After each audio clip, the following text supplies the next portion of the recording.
What's going on, everybody? This is No Filter and Nintendo Podcast. I'm your host, Wizrad, and this is episode 21 being recorded on October 20th, 2018.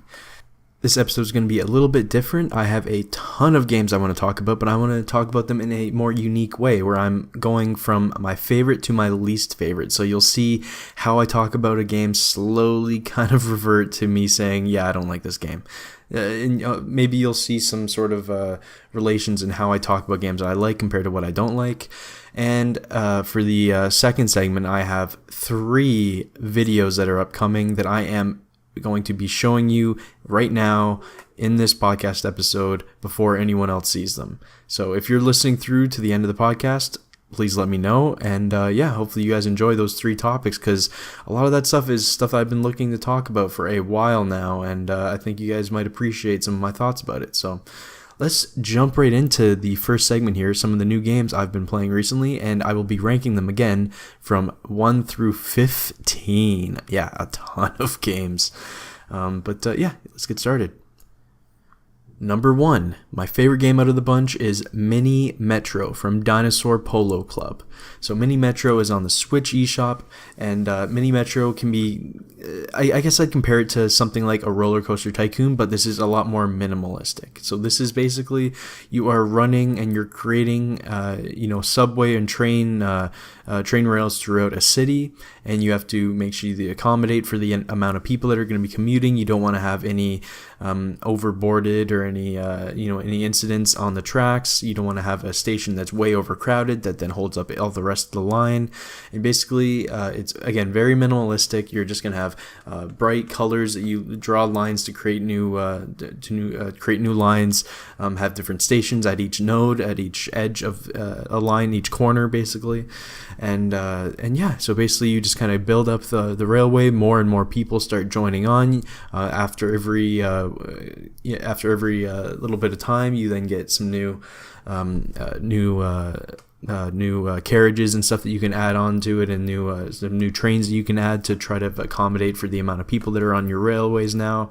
And it's really interesting because it kind of takes you through a whole bunch of different cities across the world that are known for their underground subways and stuff like that. And there's a little bit of a layer of strategy there, obviously, with where you want certain lines to connect, where you're going to have like a relief line. If you're going to be building lines over bodies of water, you're going to have enough resource to build a bridge or a tunnel through a mountain and stuff like that.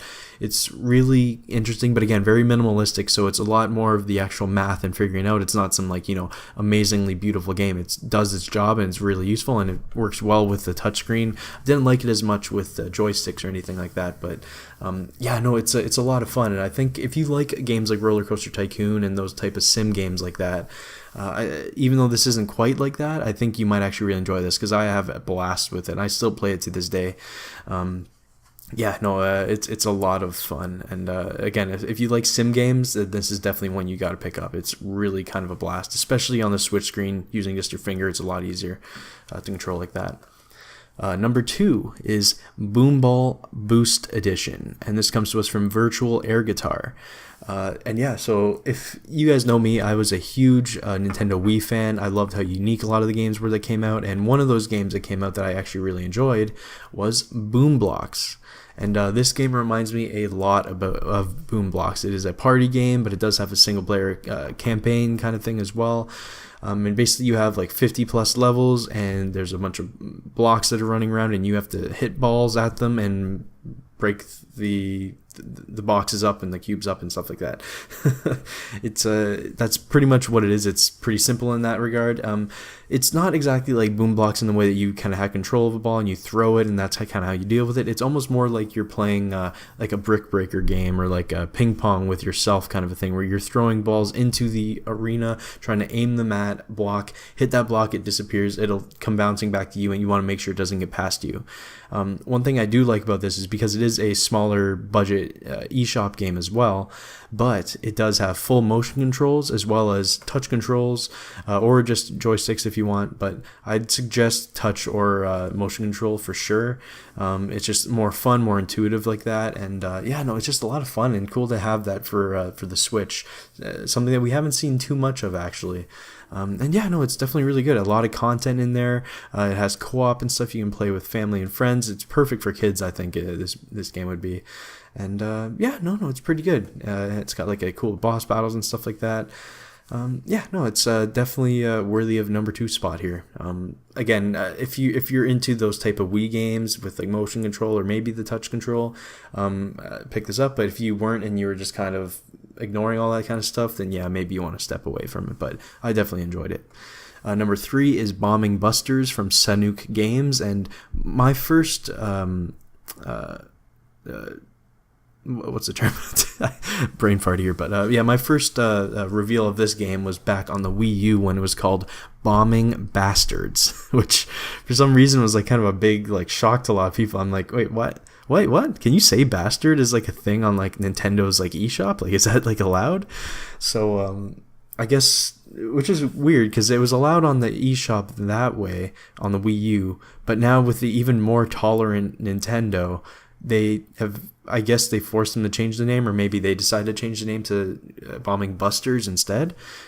Either way, it's basically a Bomberman clone in every sense of the word. It has, but it's actually really good though. Like, it looks very pretty. It's got some decent production values, got full voice acting, got interesting kind of characters, some sort of decent music and stuff like that. And it's got a full story mode and a lot of different locales and bombs, and how you can throw them over enemies and increase the bomb's distance and how many you can carry at once. And it's Bomberman, but it's actually pretty good. It's got the full co-op multiplayer and everything, and again, for a eShop game that's cheaper, it's not Super Bomberman R, $50 kind of a game or anything like that. I think it's actually pretty good. I definitely had fun with it, and that's definitely a game I'm going to be pulling out if me and friends ever feel like, hey, let's just play some Bomberman type games, because those are always a blast in party settings. Yeah, that's my number 3 from Sanuk Games, Bombing Busters, not Bastards. Number 4 is Battle Group 2. So this comes to us from Bane Games, and Battle Group 2, obviously it's a sequel. I did not play the first one, but it has a story. I don't think anything was kind of related to the first one anyway. I believe this is coming from a mobile port, but it definitely works well on the Switch for sure. Battle Group 2, you're basically playing as a ship that's kind of just going through different levels. There's, I believe it's, 40 plus levels. And basically you're just as a ship, and you just have to shoot at all these ships, at all these aircraft that are trying to shoot you down. Aircraft, boats from the enemy, they're trying to shoot you down, so you have to beat them to the punch. So you have to shoot them. Your ship is just on a set path. You're just controlling where you're shooting your torpedoes and your rockets at them. So a lot of the strategy in the game is being able to lead off the enemy ships and aircraft to destroy them. Because if you're shooting right where they were when you shot it, it takes a bit of time for your rocket or whatever to reach that destination. So you have to lead them off, and that is a lot of fun, I remember playing like Halo back in the day and like always having to lead off with your sniper and stuff like that. I love that kind of strategy, and just really cool and super satisfying when it happens, right? So that's basically what this game is. You go through a lot of different levels. It has a story behind it, but it's very loose, but it's mainly about going through, killing as much as you can, upgrading your ships, getting bigger ships so you can hold more rockets at once, more health, having an assistant boat, and you have some power-ups like some EMPs that destroy everything on the field, or you have homing missiles and stuff like that. And it's definitely a lot of fun. It's just how I was playing is like every night I pull out the Switch right before I go to bed and just like shoot it, do a few levels and drop it and go back. It's perfect for pick up and play. And again, I feel like it was made on a mobile. I think it's a mobile port, so I'd take a look at that if you're interested. I don't think there's a free version or anything like that, but on Switch it's definitely a lot of fun, and that's why I put that at number 4. Battle Group 2 from Bane Games. Next game, Think of the Children. This is from Jammed Up Studios, and this is a hilarious game. It's so it's on Switch eShop again, of course, all these games are, and Think of the Children is basically a parenting simulator game. Parenting arcade simulator game with a crazy, hilarious story to it, with funny, just really hilarious writing to it. Interesting different locales, and it's just bonkers. It's just crazy. It's crazy. So the game is mainly a time management game where basically you go into a certain area, say it's you with your 6 kids at a park, and they basically say 3, 2, 1, go. The kids are starting to just cause havoc everywhere. They all split up. They're jumping in a pool and drowning, or they're running onto streets almost getting hit by cars, or they're poking an old man and making him really annoyed. And you have a few tasks that you have to do at this picnic in a park. You have to set up tables. You have to cook the steaks. You have to set all this kind of stuff, as well as make sure that your kids don't die. So if you let your kid drown, then that's bad for you, or if you let your kid get hit by a car and die, that's bad for you as well. And it's a high score game, so basically you have to do these certain tasks that they have laid out for you, as well as keeping your kids safe. So you can either yell at them to make them come closer to you if you're closer enough to them that they can hear you, or you can run up to them, basically hit A a whole bunch of times, grab them and throw them back to like the center where they're closer to you, so you can kind of keep an eye on them.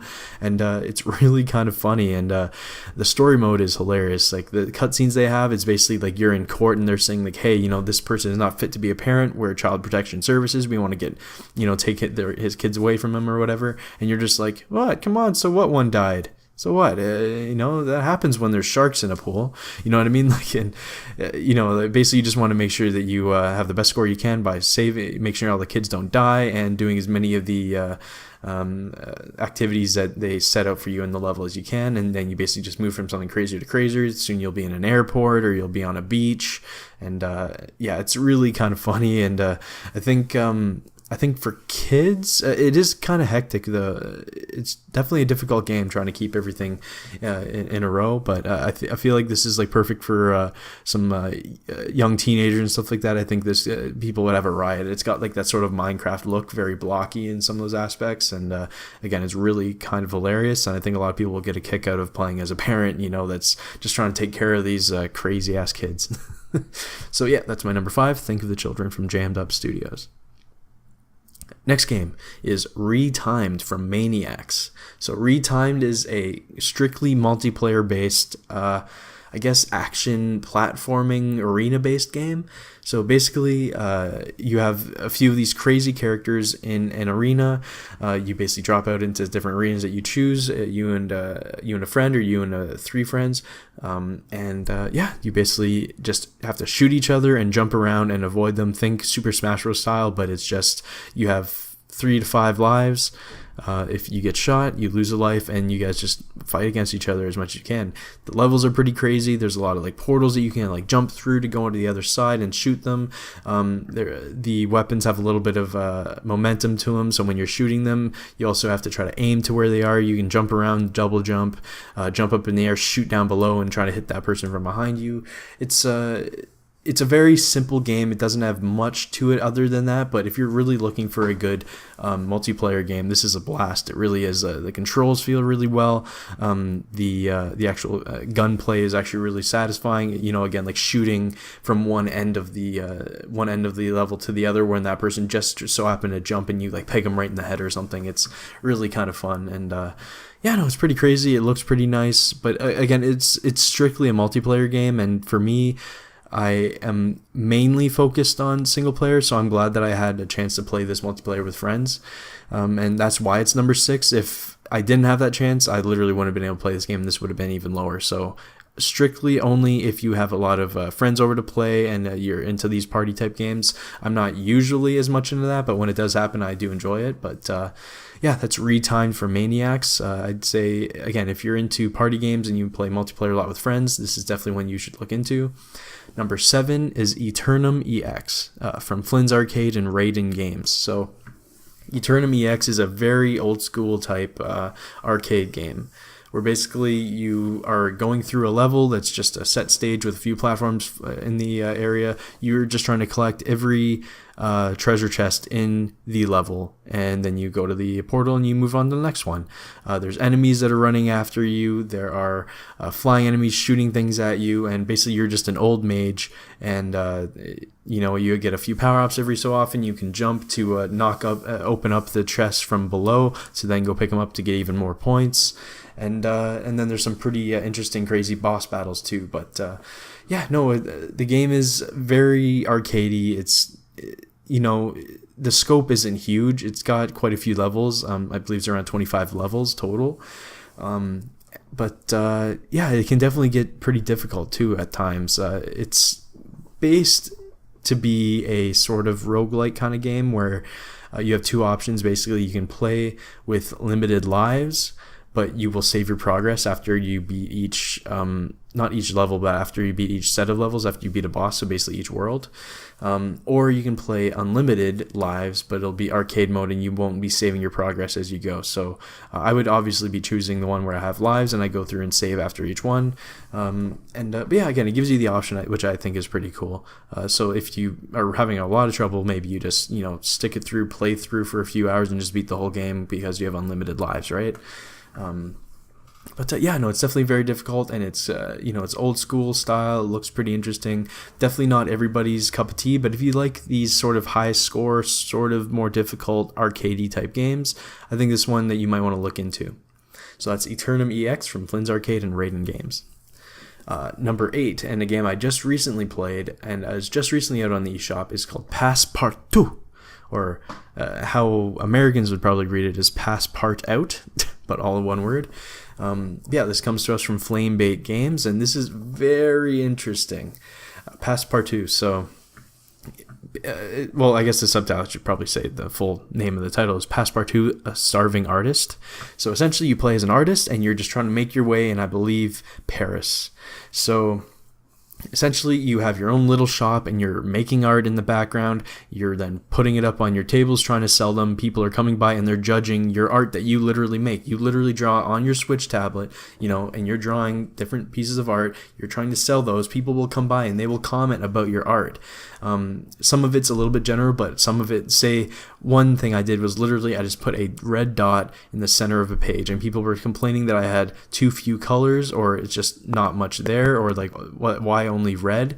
They're commenting about what I use, so like the programming is pretty clever in how that is. So in some ways it does feel like they are judging your actual artwork, which is pretty cool. So essentially you're making more and more artwork, you're trying to sell it, you have to pay your bills, you have different expenses that you have, and you keep doing that until you get recognized by an art critic. He comes in, writes an article about you, you get enough popularity, then you can move into a better spot. So at the start you're basically in some dark back alley, then you move into a little higher place, and soon enough you're kind of in in an art gallery or something like that. You have a whole bunch of different locations you can go to where you just kind of progress from a crappy street artist to a legit artist, one of the best in Paris. And it's really kind of interesting, like the one thing that I definitely say is a negative and why this isn't higher. I love the idea, first off. I love the idea, but just not being able to really draw in detail. Like I'm just drawing with the Switch tablet with my finger. Like I don't really have like a stylus to use for it. It doesn't really work as well like that. So, I didn't have that actual connection with my art as much as I wanted to. And I thought that there's kind of ways you can cheat the system a little bit, where you're basically just like, I'm just going to draw, for a long time. I'll use a lot of different brushes and different colors, and then the system will kind of say like, hey, you know what? Yeah, you used put a lot of effort in this, so we're going to be a lot of the people that are going to bid on your stuff that you could kind of fight back with, they'll bid higher for you. Whereas if you do a very simple one, a lot of the time they won't even buy it, or they'll literally just offer you like $20, whereas some of the other ones, at least in the first few levels, can be upwards of $400-$500. So it's definitely very interesting to see, and I think just the idea is really cool. And again, if you're a big fan of art, I think just the experience of playing this game is actually really interesting, a lot of fun, and I definitely had a little bit of fun with it, and I'm very happy that I tried that out, because that's something I definitely never experienced before. And again, it's just really funny that I like feel like I'm getting judged by these people, like legitimately feeling judged about my artwork, like some of the stuff that I actually like put effort into, right? It's pretty funny. So that's number 8, Passepartout from Flamebait Games. Number 9 is Super Hyperactive Ninja from Grimorio of Games. So Super Hyperactive Ninja is a It is a 2D platform, but I'd almost say it's almost more puzzle-like in how it plays. So essentially, you're just kind of running along the level. You can do you just kind of run basically. That you don't go too fast or anything like that. But whenever you hit a coffee item, that's when you can start wall jumping, running, flipping over people, attacking people, and stuff like that. But then as soon as that time limit runs out again after you had coffee, it kind of drops off again. So a lot of the levels, they don't feel like you really have control. It's kind of set up very piecemeal with like, okay, they're gonna put a coffee mug here or a coffee here that you can take, and then you can kind of run up these walls and go over this element of the level, and that's fine because it seems almost more puzzle-like in that aspect, because sometimes you have to kind of skip a coffee, go through the level a little bit, open up a different path, and then go back, get that coffee, run through the level using that in a timely manner, and make sure you don't even make any mistakes because he's kind of running as he is it because he's super hyperactive, right? It's interesting like that, and it's got some different levels. It's got an interesting sort of almost like a cut and paste paper sort of art style. Nothing too amazing or anything like that, but it's it's interesting enough, and I had a fun little time with it. Wouldn't say it's like the a must-own game or anything like that, but if you find it on sale somewhere, I'd say it's worth it. It's worth a look if you like these type of 2D platformers, especially, again, I'd say this is almost more puzzle platformer in some ways, and it definitely has some reflexes stuff too because you move fast when you're super hyperactive, right? So that's Super Hyperactive Ninja from Grimorio of Games. Number 10 is Super Dungeon Tactics from Underbite Games. So Super Dungeon Tactics is basically a top-down Fire Emblem type strategy game, where you have a variety of different people with different abilities and weapons. You move them at your turn, they can attack, or they can attack different elements in the level, or they can, save different people on a map and stuff like that. And it's very basic top-down 2D strategy game. It's very competent. It does everything it wants to do. But the reason why it wouldn't be higher up on my list, I do love these type of games, is it just doesn't seem to really push the needle anywhere. It's just very basic. It's even in the name, you see it just, it's Dungeon Tactics. There you go. It has all the elements that you'd want. It has the elemental weaknesses. It has different enemies. It has a little bit of a story to it, but nothing too crazy. You have taverns that you go to. You save different people, meet new characters, recruit new people. It's kind of very paint by numbers in all these ways. And one of the reasons why I like a lot of strategy games like Fire Emblem is because they have an interesting story and legit kind of writing and characters to them, where a lot of these ones just kind of seem like they're filling up tropes and that's pretty much it, right? So those are kind of my criticisms for it. But as far as the actual game goes, it runs well. The actual strategy is really interesting. It definitely get difficult at times with how you control people, where you put them. There's definitely a lot of strategy in there. It's just, again, if I would only suggest this for people who are really big fans of actual tactics 2D top-down strategy games like this. If you're just like a passing by fan of Fire Emblem and stuff like that, you might not be as much into this because it is, going down to the brass tacks of, just legit strategy gaming. And, it does that really well. It's just everything else around it just doesn't seem like it has a substance to it in that way. But yeah, that's from Underbite Games, Super Dungeon Tactics.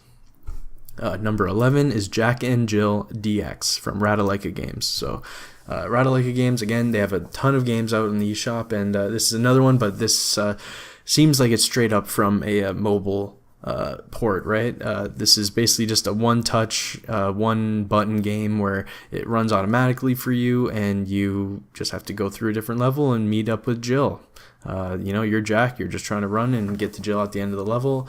You bounce off walls, you turn around, think Super Mario Run, but, just not as interesting. It's old school graphics, it's monochrome. You can unlock different sort of costumes for Jack and Jill, or you can unlock different color palettes for the actual game, so you can have it monochrome, like with a green tint, like the original Game Boy and stuff like that, or whatever the case may be.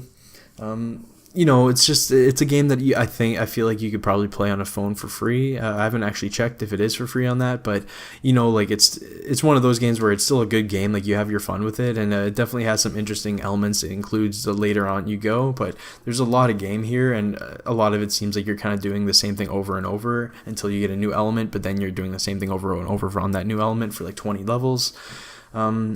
So, it's interesting, and it kind of associates a little bit of Flappy Bird in some levels later and all this stuff. So again, some of the elements are actually pretty cool. It changes up quite a bit, but yeah, I don't know. Like, it's a lot of game. If you like these type of like one-touch, easier kind of platformers like that, I'd suggest that. But for me, I feel like there's just a lot better ones on the Switch right now. So, hey, maybe if you see this for very cheap, or maybe it's already on mobile and you can maybe play like a free version of it or something. Yeah, that's Jack and Jill DX from Ratalaika Games. Number 12 is Claws of Fury. Claws of Furry from Terra Hard Limited. So, this game, you're basically playing a ninja cat, and you have to go through levels. They basically, I guess, abducted your master, and you want to go find them, so you have to go through different levels, attacking all these enemy rats and stuff like that. And it looks pretty good. The animations are decent for the most part. Not too many different like animations to it, but it's just very smooth and how everything moves and stuff like that. And some interesting designs, and like the combat's pretty basic for the most part though. So a lot of it is about like dodging, getting out of the way, hitting the enemy a few times, dodging out of the way, hit the enemy a few times. Again, I don't think there's anything that's like bad to it. It's just, it's just not very interesting to me. It is roguelike, and how you play for the most part. You can unlock after you go to a certain level. So this is actually one of my favorite ways in how people do roguelikes, where you get to a certain point, then you're starting from there all the time. So like there's a few levels and a boss. If you beat all that, you're always going to start from the end of that boss battle. You know what I mean? I like that kind of roguelike, and that's what this one does. So I did appreciate that. But yeah, again, it's just kind of an action game. Just you have a sword, you're doing that. You can throw like shuriken kind of thing. Other than that, it's just kind of, it's just one of these type of games. So if you're into these type of beat 'em up games like that, and if you like some roguelikes with good elements of roguelikes put into them, you might want to take a look. But if not, you're not really missing much, I don't think. Number 13 is Shadow Fight 2, developed by Neki. So Shadow Fight 2 is a 2D action fighter, and it's got a kind of interesting, art style where basically you're just playing as silhouettes, shadows, obviously, as the title alludes to. So basically, you have different enemies that come up, and it's just you in a shadow, them in a shadow, and you're fighting in a 2D plane, just like a Street Fighter game would. But only thing with this one is it's just not very responsive, and it just doesn't feel good. I already am not the biggest 2D fighting game fan. So, keep that in mind. This might be good for people who actually really appreciate the genre, but I found just the animations of the shadows and stuff that you had seemed very slow. It's not very responsive with every hit you do of a button. So, like, you'll hit A, 0.5 seconds later, the other person will get hit by that attack that you just had. It seems like it's very slow, and just wasn't very interesting to me in that way. It's definitely a mobile port for sure, coming from that, and it's impressive that the games like this are on mobile, but when it comes to Switch and there's so many other games that are out, it just didn't really grab me.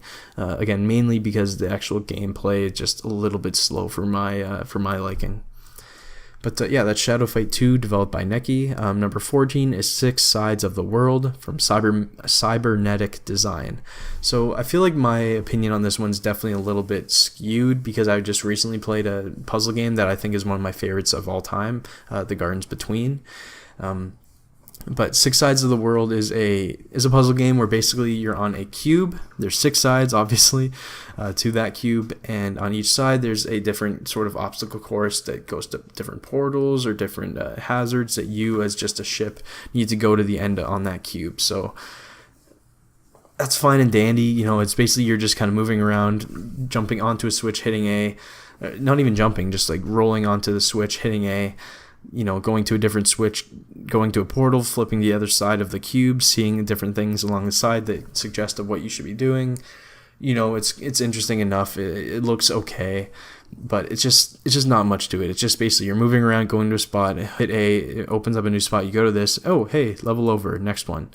I feel like they could have maybe done a little bit more with the whole 6 sides of the world aspect. Like maybe you could just kind of roll around over the corners of it, because basically every time you're on a face of one of the sides, that's all you're on. Then you have to hit like a portal or something that would open you or bring you to another side. So it didn't, like the 6 sides of the world thing, it was just there for no reason, right? They could have had it in any other way. I guess one reason it was because you can kind of glance at what's going on ahead of you if you're on a different side, and you can see the other sides with the camera angle. I don't know. It just didn't really hook me as much as some of these other puzzle games have recently. And number 15, my least favorite of this huge bunch, is Animal Rivals from Blue Sunset Games. So this game is a party game with some atrocious looking animals, like some weird rat thing and some, I don't know. It's not a good looking game. If you guys want to take a look at it. It's got a few different mini games you can play. You have like a race, think something like a Crash Bandicoot race thing, but you're like running away from you with some very bad depth perception. You have some that, again, with bad depth perception, you're going to be like, collecting boxes of the color of your player or something, and then you're going to be, attacking different your friends when you're playing it like that. It's not a good game. It's just really not. I appreciate Blue Sunset for sending the code over, but this is a game that, like, if I did have a party, which I haven't played this one at a party, honestly, even if I turned it on, I have a feeling like we'd probably only play a few minutes of it and then be like, okay, yeah, we're good. Again, like, it's not like the game is like terrible with what it is. It's just nothing special whatsoever. You know what I mean? It's like a little bit ugly graphics. Controls aren't amazing or anything like that. And it's just a few different mini games that you can play. You can play with some AI, which is alright, which is nice to have, but it's just nothing much else to it. So that's Animal Rivals. Again, I don't think I can really suggest this to anybody, but hey, if you might be interested in, if you think some, maybe your kids might be interested in some wacky, kind of creepy looking characters and, like, jumping around and hitting each other, hey, might be something for you. Anyways, guys, that's the end of that segment. That is a lot of games I talked about. Hopefully you guys paid attention, because now I'm going to be showing you some of the videos I will be releasing in the coming weeks that hopefully you guys are very interested in. So that's the end of this segment, and let's go on to the next segment called Hot Matches. Why? Why buy PS4 or Xbox One games new anymore? I just don't understand why. Why should we be doing that? It's stupid crazy how fast these games drop to $50, then to $40, and then within 6 months, you can find them for $20 in a bargain bin. What the fuck?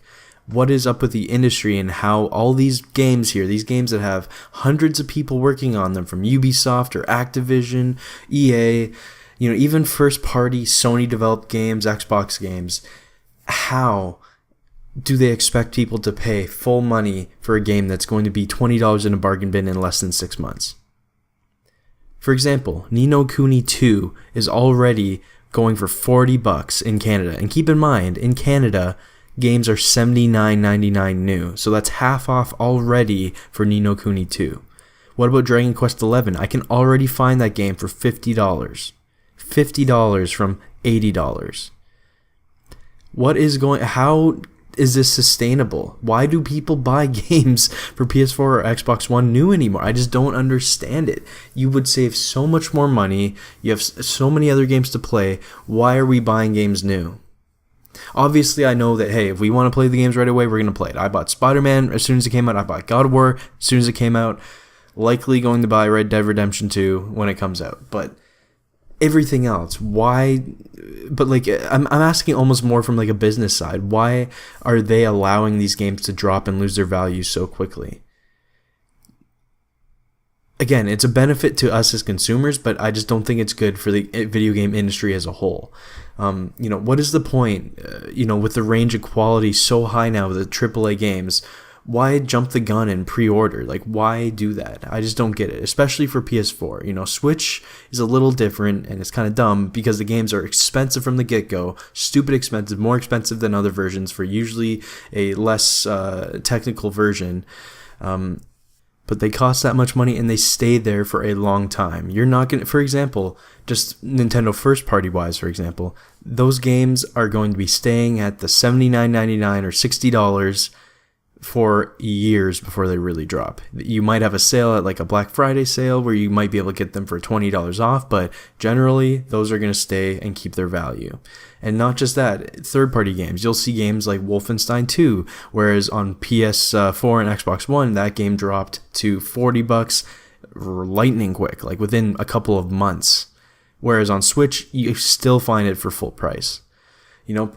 It's kind of crazy that it happens here with Nintendo games here, but PS4 or Xbox One gamers, including myself, I'm asking this because whenever I see a game that I want to buy right away, I'm thinking, why would I buy Dragon Quest XI right now when I can buy it for $30 in 6 months?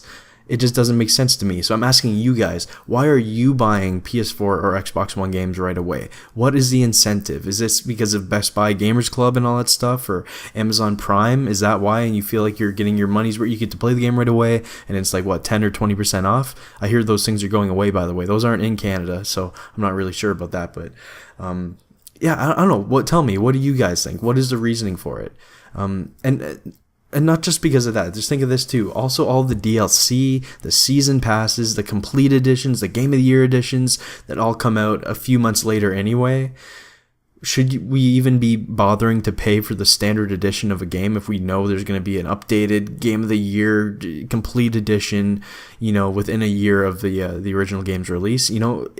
What is the reasoning here? Is it really just, hey, it's my money, I don't really care, I'm just going to pay it. I want to play the game right now, so I'm going to play it. There you go. It's all the talk. I'm going to follow this trend. I'm going to play it right when it says it's releasing. Is that why? I'm guessing that's why. But I want to hear from you guys. What do you guys think? Is this the same thing around your guys' areas? Is it the same in Australia? Is it the same in, Japan or anything? Are all these games dropping in price so quickly for Xbox and PS4? Or is it just in North America where I'm noticing it? Let me know what you guys think in the comments, and I will see you all next time. Nintendo needs more ambition. This has been on my mind for years now when it comes to Nintendo. It really developed after games like Zelda Breath of the Wild and Super Mario Odyssey have come out, with much larger worlds, more technical prowess, and again, just overall ambitious takes on those game series. This was also superseded with general excitement for new entries in Nintendo series, especially with Switch.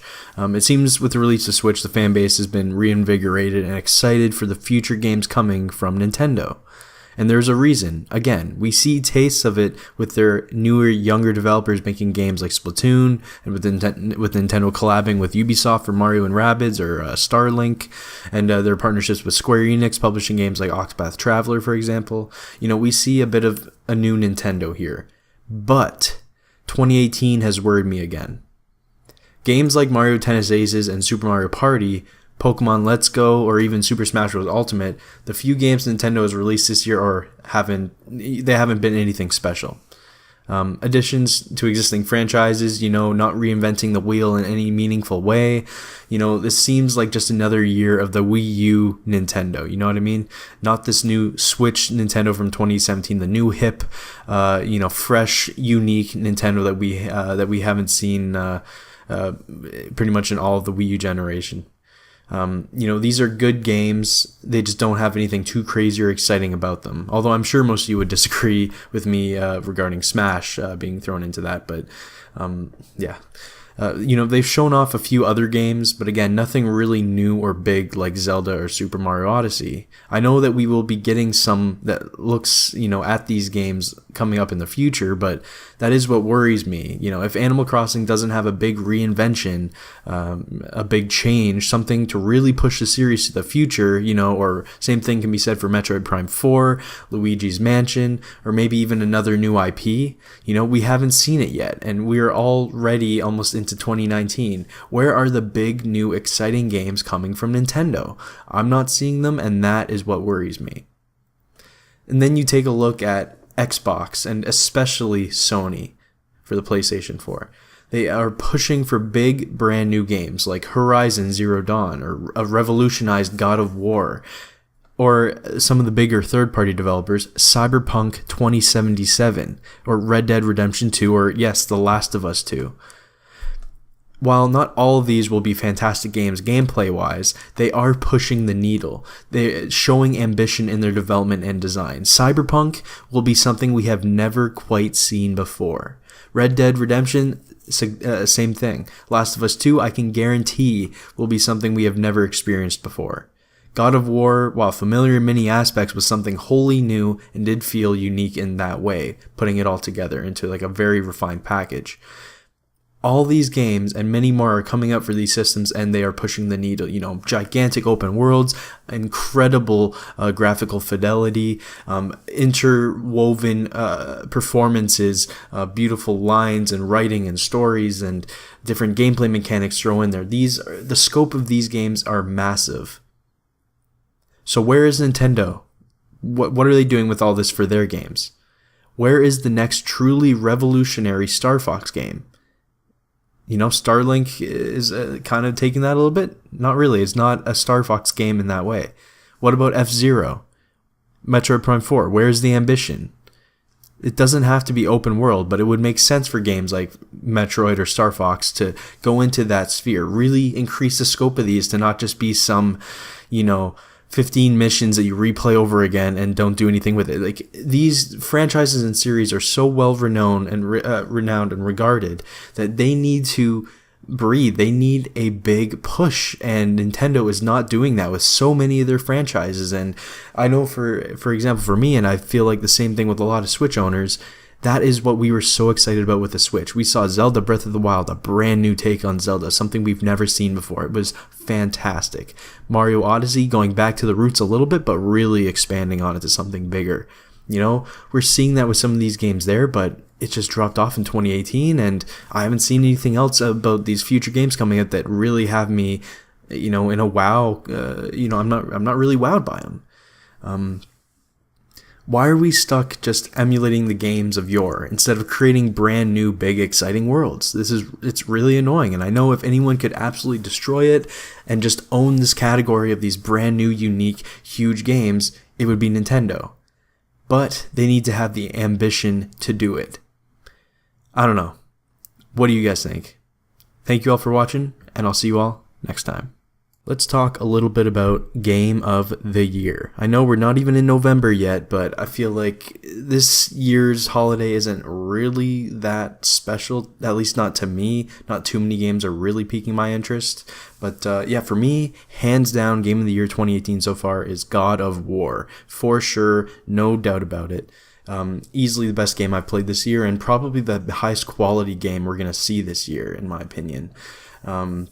It really was something special to see God of War taken back and completely changed and revolutionized to this amazing combat system. And, it's really something special, even if it's kind of familiar in a lot of ways, taking a lot from other games, whether from Naughty Dog or the Square Enix Tomb Raider team.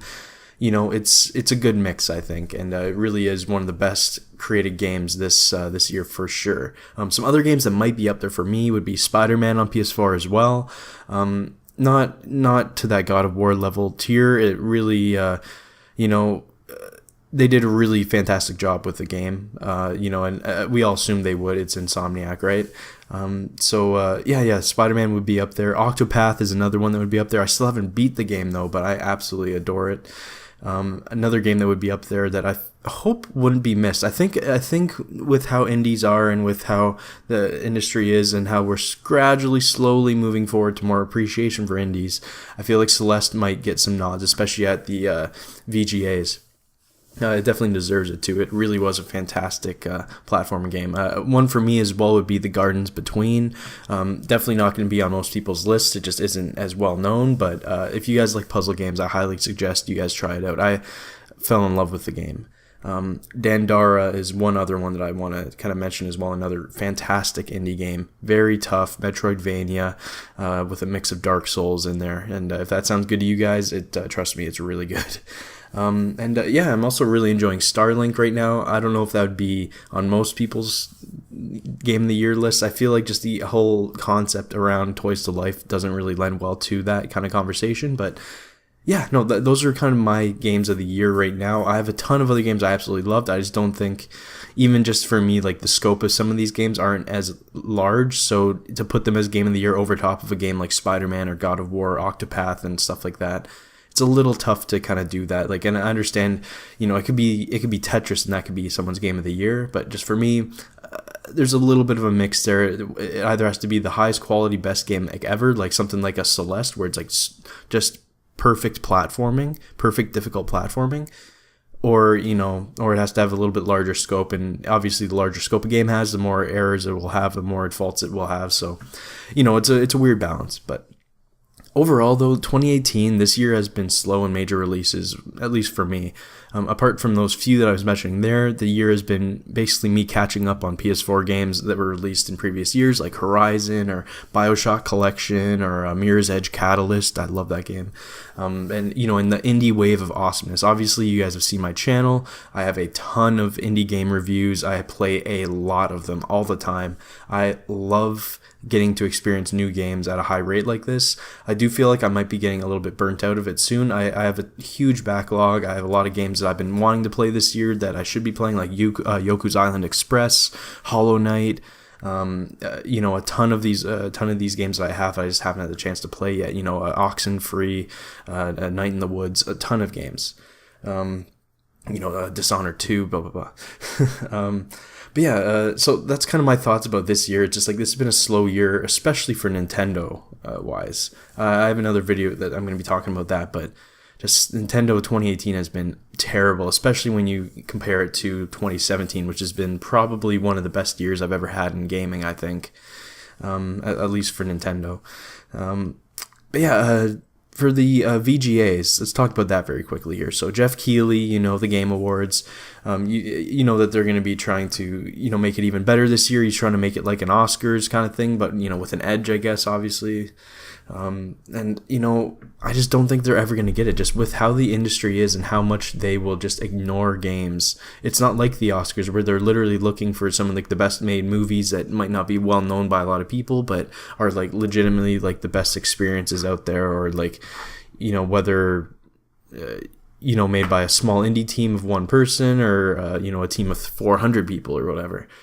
I just don't think they'll ever get to that level. Like, the game industry's been like this. It's been kind of toxic and super biased against certain things for so long. I just don't see it doing a full 180 and getting that corrected.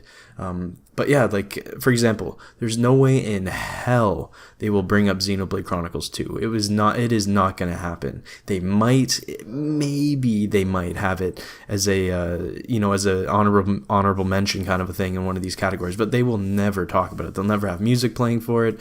It's just not going to happen. It's a JRPG that isn't on a Sony system, so default already, they're not going to talk about it. It sucks that it was out of the running last year because of the whole timing and everything, but I don't know. They're just not going to talk about it. It's how it is, and it's really fucking annoying to me, but whatever.